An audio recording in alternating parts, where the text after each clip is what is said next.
భూమి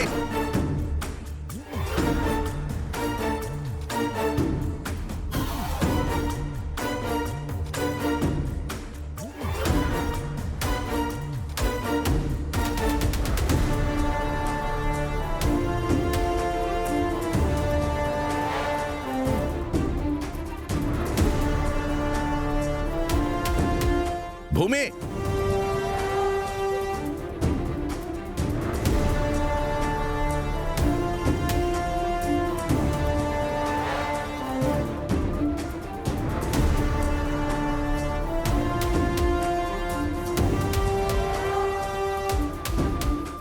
ఏంటి నాన్న ఈ టైంలో ఇలా వచ్చారు?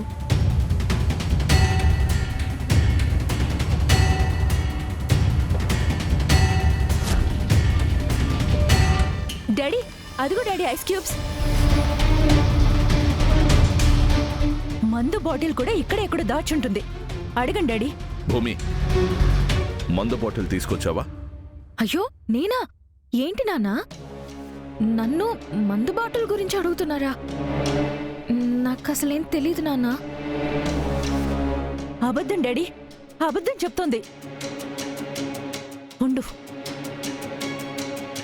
ఏయ్ ఏం చేస్తున్నావు? నువ్వే కదా మందు బాటిల్ తీసుకొచ్చింది. తాగితే వాసన రావాలి కదా.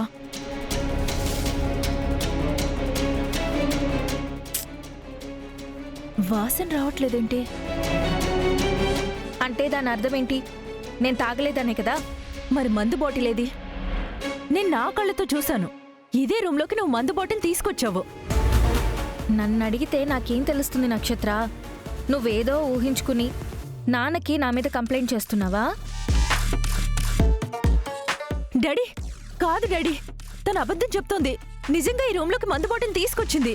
నిజం చెప్పమ్మా, నువ్వు మందు బాటిల్ తీసుకొచ్చావా? అయ్యో లేదు నాన్న. నేను మందు తాగుతుంటే నువ్వు వచ్చావా? వచ్చాను నాన్న. అదిగో డాడీ, ఒప్పుకుంది డాడీ, ఒప్పుకుంది. నాన్న నేను వచ్చింది మందు బాటిల్ కోసం కాదు, ఐస్ క్యూబ్స్ కోసం మాత్రమే. ఐస్ క్యూబ్స్ కోసమా? ఐస్ క్యూబ్స్ ఎందుకు? అది అడగండి డాడీ. ఈ టైంలో నీకు ఐస్ క్యూబ్స్తో ఏం పనమ్మా? నక్షత్ర, నీకు అసలు బుర్ర పనిచేయదా?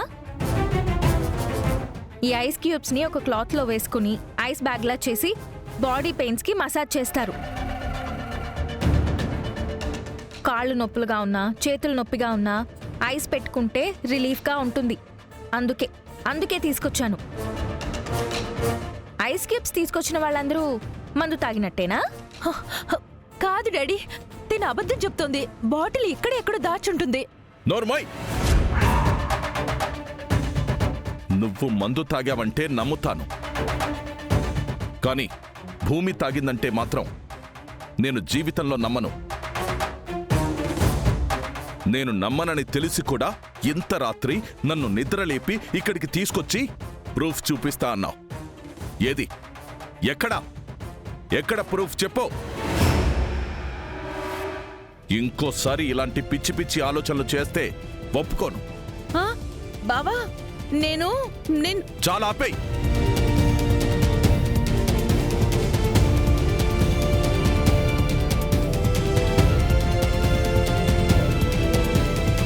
ఏ భూమి, నిజంగా నువ్వు మందు బాటిల్ తీసుకొచ్చావు కదా? అవును. అంటే తాగావా? తాగాను.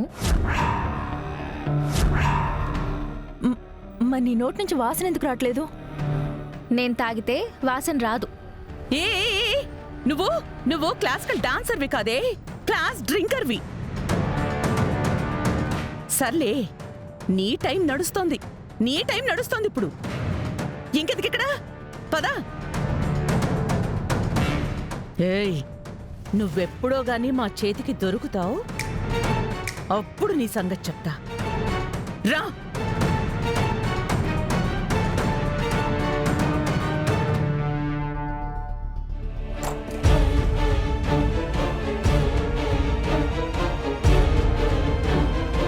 మావయ్య,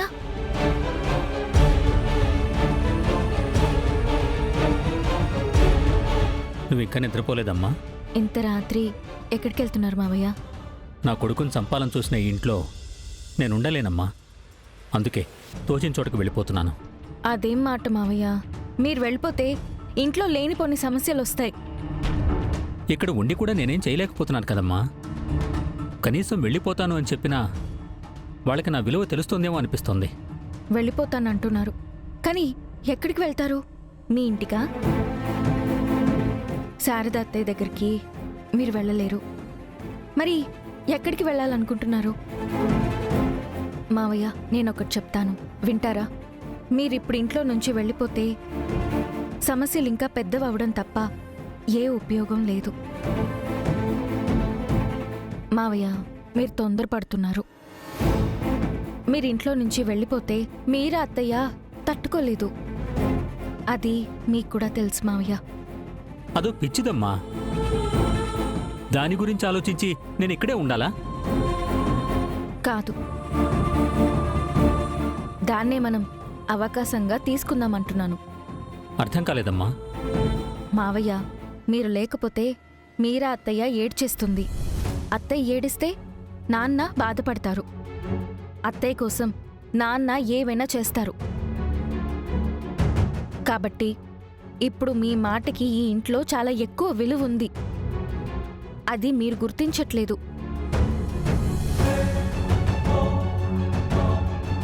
అవును మావయ్య, మీరిలాంటప్పుడు బెట్టు చేసి ఏ ఇంట్లో అయితే శారదత్తయ్యని అవమానించారో, ఎవరు తన మనసుని నొప్పించారో వాళ్ల చేతే అత్తయ్యకి క్షమాపణ చెప్పించండి.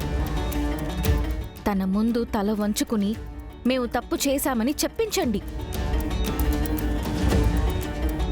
ఒక భార్యకి భర్త ఇవ్వగలిగే పెద్ద బహుమతి నగలు కాదు, డబ్బు కాదు, తన గౌరవాన్ని తిరిగి తీసుకురావడం. ఆమెని అవమానించిన వాళ్ల చేతనే క్షమాపణ చెప్పించడం. అంతకంటే గొప్ప కానుక ఇంకేముంటుంది మావయ్య? ఇన్ని రోజులు మీరు అత్తయ్య కోసం ఏమీ చేయలేకపోయారు. ఇదైనా చెయ్యండి. నువ్వు చెప్పింది నిజమేనమ్మా. నేనిలా ఆలోచించలేకపోయాను. నేను ఆవేశంతో వెళ్ళిపోవడం కంటే ఆలోచనతో ఇక్కడే ఉండి నువ్వు చెప్పినట్టు వీళ్లతో శారదకి క్షమాపణ చెప్పిస్తే ఇన్ని రోజులు శారదకి దూరంగా ఉన్నానన్న బాధ కొంచెమైనా తగ్గుతుంది. వీళ్ళు అవమానిస్తున్నా నేనేమీ చేయలేకపోతున్నాను అన్న అపరాధ భావం కూడా నాకు కొంచెం తగ్గుతుంది. నా శారదకి దక్కాల్సిన గౌరవము దక్కుతుంది. ఎప్పుడూ తొందరపడి ఏ నిర్ణయం తీసుకోకూడదు మావయ్య.